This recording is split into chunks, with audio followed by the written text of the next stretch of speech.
नमस्कार. सत्यपरिचितमध्ये मी इरफान सैद आपल्या सर्वांचं स्वागत करतो. प्रभाग क्रमांक 23 मध्ये भाजपने 4 उमेदवार दिले आहेत. मागील महानगरपालिकेच्या निवडणुकीमध्ये 4 उमेदवार होते, त्यापैकी 3 उमेदवार तिन्ही उमेदवारांना नगरसेवकांना परत तिकीट मिळालं आहे. मात्र एक नगरसेवक असे ज्यांना तिकीट नाही मिळालं. या सर्व प्रश्नांवर आपण आज या प्रभागाच्या माजी नगरसेवका नयना म्हात्रे यांच्याशी आपण बातचीत करणार आहोत, संवाद साधणार आहोत. कशा प्रकारे महानगरपालिका निवडणुकीची तयारी त्यांनी केलेली आहे, कशा प्रकारचे त्यांना आव्हान आहेत. ताई, काय सांगाल? तुम्ही गेल्यावेळी नगरसेविका होतात आणि यावेळी देखील पक्षाने तुम्हाला तिकीट दिलं. तुम्ही आतापर्यंत प्रचार केलाय, तर जनतेच्या मनामध्ये आता काय कौल आहे, त्यांचा प्रतिसाद तुम्हाला कसा मिळतो? नमस्कार. पहिला तर मी एवढंच सांगेल की मी BJP पक्षाचे खूप खूप आभारी आहे की मेहता साहेबांनी मला परत एकदा संधी दिली. माझ्यावर विश्वास होता आणि तो विश्वास एकदम डांगा आहे माझ्यावर, हे त्यांनी सिद्ध करून दिलं आणि मला पुन्हा तिकीट दिलं. त्याच्याबद्दल मी त्यांचे खूप खूप आभार मानते. आता लोकांचा कौल, लोकांची हीच इच्छा आहे की ज्या वेळेला मी या वार्डामध्ये फिरते त्यावेळेला लोकांची हीच इच्छा आहे, ताई आम्ही 4 मतं कमळाला टाकणार आहोत, तुम्ही घाबरू नका, कारण तुम्ही जे काम केलेलं आहे तर आम्हाला 4 मतं कमळालाच टाकायची आहे, असं नागरिकांचं स्पष्ट मत आहे. जसं की तुम्ही आता प्रचार करत आहात, पण दुसरीकडे या प्रभागामध्ये असं वातावरण आहे की भाजपच्या ज्या माजी नगरसेविका आहेत, म्हणजे 4 नगरसेवक, 2 नगरसेवक आणि 2 नगरसेविका, यांनी कुठल्याही प्रकारचं प्रभागामध्ये कामं केले नाही असे आरोप तुमच्यावर होत आहेत इतर राजकीय पक्षाकडून. आता हे राजकीय पक्षाचे कार्यकर्ते आरोप करतात, जनता करत नाही, कारण जनतेला माहिती आहे मी किती काम केले. आता तुम्हाला मी सुरुवात करते माझ्या मोरव्यापासून, कारण तो मोरवापासून माझा प्रभाग चालू होतो. कारण की मोरव्याच्या गावामध्ये मी स्मशान बनवलं, एवढा मोठा दवाखाना चालू करून दिला, अख्ख्या गावाचे शिशी रस्ते बनवून दिले, पाईपलाईन टाकली, लाईटीचे खांबे तयार केले, शिवाय विरुंगण केंद्राला मी एवढी मदत केली की हिसाबाच्या बाहेर. म्हणजे त्या मोरव्याच्या अख्ख्या गावात माहिती आहे का मी किती काम केलं ते. त्याच्यामुळे ते शिवसैनिक आहेत आणि ते पक्षाचे पदाधिकारी आहेत, ते काय बोलतात त्याच्यावर माझं लक्ष नाही, माझे जे मतदार काय बोलतात त्याच्यावर माझं लक्ष आहे. एक आरोप असाही होत आहे की तुम्ही प्रभागातील अनधिकृत बांधकामांकडून पैसे घेतले, असाही त्यांनी आरोप केलाय. या आरोपांमध्ये किती तथ्य आहे? जर मी प्रभागामध्ये अनधिकृत बांधकाम जर होत असेल आणि मी जर पैसे खात असेल तर त्या लोकांनी पहिला तर पोलीस स्टेशनला तक्रार करायला पाहिजे होती. पोलीस स्टेशनला तक्रार करून मला म्हणजे असं तक्रार करून मला पकडून द्यायला पाहिजे होतं. या आता इलेक्शनच्या वेळेला फुकटचे आरोप होणारच आहेत. अहो, मोठे मोठ्या नेत्यांना सोडत नाही तर आम्ही कोण आहोत? त्यांना फक्त माझी भीती झाली म्हणून काहीतरी आरोप करणार आणि माझ्या मतदारांच्या मनामध्ये काही टाकणार, तर माझे मतदार सक्षम आहेत, विचार करण्याचे ताकदीचे आहेत, ते याच्यावर लक्ष लावणार नाही. अजून एक या ठिकाणी एक संभ्रम निर्माण केला गेला आहे की मेट्रो कारशेड आणि रस्ता रुंदीकरण, 100 मीटर रस्ता रुंदीकरण मोरडा ते मोरवापर्यंत होणार होता. यामध्ये काही स्थानिक भूमिपुत्रांची घरं ही तोडली जाणार होती, तर त्याच्या विरोधामध्ये तुम्ही त्या ठिकाणी उभे राहिले नाही त्यांच्यासाठी, असा एक आरोप केला जातो. नाही, मी तुम्हाला त्याच्यावर स्पष्टीकरण करते.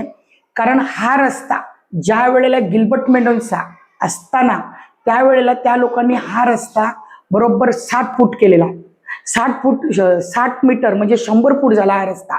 मग आम्ही निवडून आल्यानंतर या नागरिकांची मागणी होती की आमची घरं जातील, आम्हाला एवढा मोठा रस्ता नको.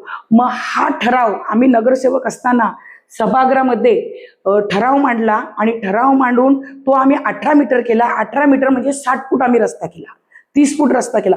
याचा अर्थ आम्ही रस्त्याच्या लोकांच्या नागरिकांच्या जोडीलाच आहोत. आम्ही कुठेही विरोध नाही केला, नागरिकांच्या जोडीलाच आहोत. आता कोणी काहीही बोलेल, हो कोणी काहीही बोलेल, आमचा ठराव बघावा महापालिकेचा आणि लोकांनी ठरवावं की खरोखर महापालिकेच्या ठरावामध्ये स्थानिक नगरसेवकांनी काय बोलले म्हणून. आम्ही सरळ सांगितलं कोणाचं घर जाता कामा नाही आणि रस्ता आहे तेवढा आम्हाला बस झाला म्हणून ठराव करून आम्ही मंत्रालयामध्ये पास करायला पाठवलंय. तुमच्या सोबतच्या ज्या माजी नगरसेविका वर्षा भानुशाली यांच्यावर देखील काही गंभीर आरोप करण्यात आले. त्यांच्या विरोधात माननीय न्यायालयाने एक निर्णय दिला होता. त्या निर्णयाची आता कुठे ना कुठे निवडणुकीच्या वेळात तो निर्णय बाहेर दाखवून त्यांच्यावर आरोप केले जात आहेत. त्या नगरसेविका या प्रभागामध्ये आल्या नाही, त्यांनी स्थानिक भूमिपुत्रांच्या काही समस्या आहेत त्यांच्याकडे फिरकले नाही, कधी त्यांच्याकडे पाहिले नाही, कधी त्यांना भेटायला आले नाही, असे आरोप केले जातात. याच्यावर मी तुम्हाला असं उत्तर देईल की मोरवापासून ते डिमारपर्यंत वाढ आहे आणि त्या साईडला सुद्धा 9-10 हजार आपले वोटर्स आहेत कुठे डिमारकडे. मग आम्ही तिघांनी स्वतः सांगितलं नगरसेवकांनी की वर्षातही तुम्ही इकडे येऊ नका, तुम्ही तिकडेच लक्ष लावा, आम्ही तिघही इकडे सांभाळू म्हणून.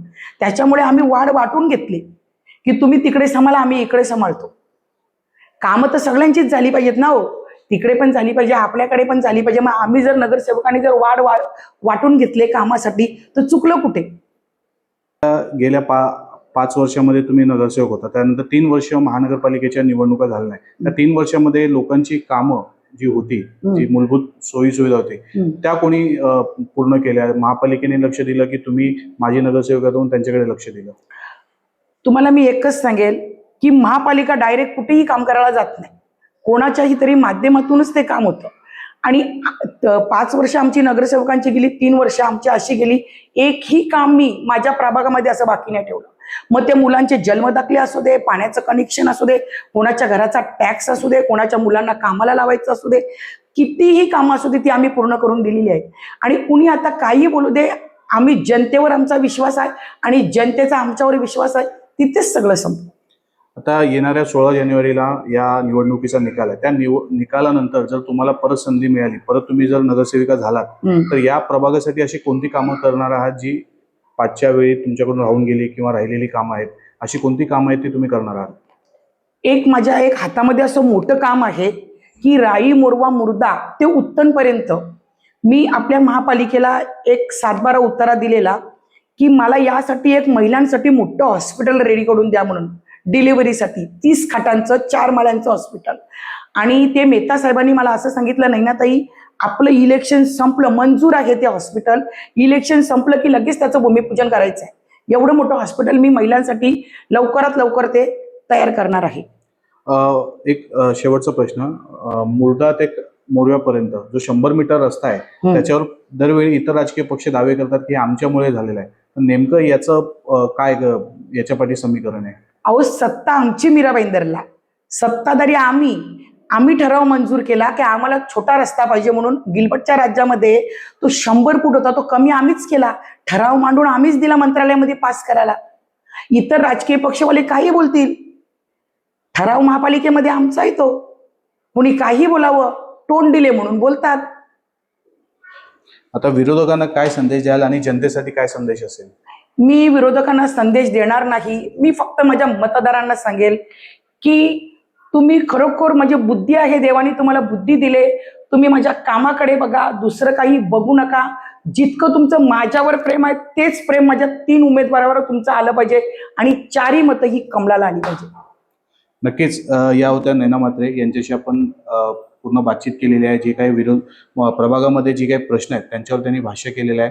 आता येणाऱ्या 16 जानेवारीलाच या निवडणुकीचा निकाल लागणार आहे. त्यानंतर कळेल की नक्की या ठिकाणी या प्रभागामध्ये सत्ता कोणाची येणार आहे.